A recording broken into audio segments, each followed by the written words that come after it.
Thanks for joining me today on this beautiful evening in my 1997 Volvo 850 sedan. So after purchasing my beloved 1997 Volvo 850 that I'm sitting in now, I've been enjoying it so much that I've been inclined to do more research on these models and the classic Volvo world. On their website, they say, this new car was launched under the banner, a dynamic car with 4 world firsts. My findings have taught me that the 850 is more than just any regular vehicle released by Volvo in the 90s, but a big deal for them, even a turning point to say the least. We'll talk about those 4 world firsts and more of what makes this Volvo an amazing, reliable, and iconic vehicle even today. Firstly, standing out strong, the 850 was the first Volvo with a transverse mounted 5-cylinder engine. Up until then, Volvos had mostly been 4 cylinders or straight 6s, but this new layout gave the car a totally different character. It was smooth with a unique sound and enough power to make the car stand out from the rest. The inline 5-cylinder went on to become a Volvo trademark, showing up in other vehicles for years afterwards. A comment on my other video asking if this Volvo was rear-wheel drive led me to find that the 850 was also the first Volvo with front-wheel drive,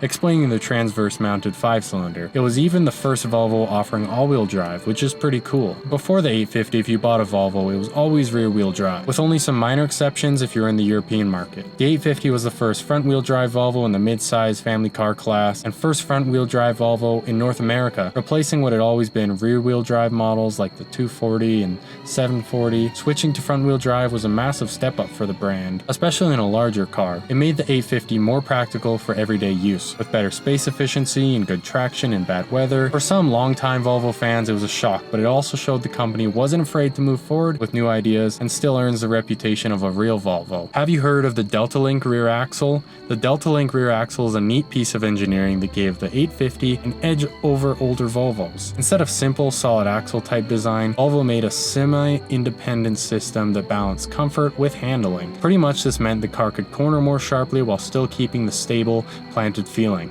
For brands somewhat mostly known for safe family haulers, this was a cool step towards some added handling geometry. And as far as my own personal experience goes, it holds true to exceptional handling for seemingly regular sedan and smooth, silent driving. The 850 was also born out of something called Project Galaxy, which was a program in Volvo to design a whole new generation of cars. They called it this because they say they were aiming for the stars with this project. This wasn't just about one model because it set the foundation for nearly all the Volvos that came after it in the 90s. Other cars traced their roots back to this time of Project Galaxy. The 850 was the first glimpse of what modern Volvo would look like, but it's also said by many to be one of the last real Volvos.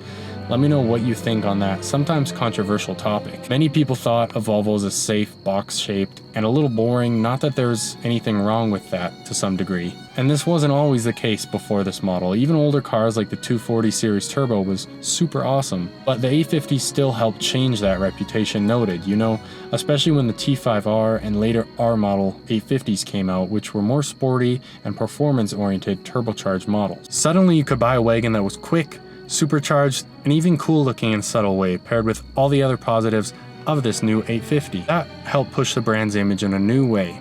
Volvo's pretty much always been known for safety, but with the 850, they took it to a new level with the introduction of SIPS, which is the Side Impact Protection System. Instead of just relying on airbags or padding, the structure of the car was reinforced to channel crash energy across the whole frame. This meant much better protection in side impact, which can be some of the most dangerous types of crashes. It showed how Volvo was thinking of safety as a full system, not just as an add-on. And it's nice driving an older vehicle that still has some safety in mind as a priority. Usually, when enjoying an older vehicle, the lack of safety is something in the back of your mind. But with Volvo, it's a bit better. In autumn 1994, the Volvo 850 became the very first production car to offer side impact airbags, what Volvo called SIPS bag. That meant you weren't just getting reinforced structure anymore, you had actual airbags on the sides tucked into the seats, ready to deploy if needed. This marked a huge leap forward in how seriously car makers took side collision, and it's super cool to see in this 1997 850 that I recently purchased. So there's a good handful of some pretty cool things that were first for Volvos and even the automotive industry. So maybe this might just help you decide to buy a Volvo 850 or other Volvos.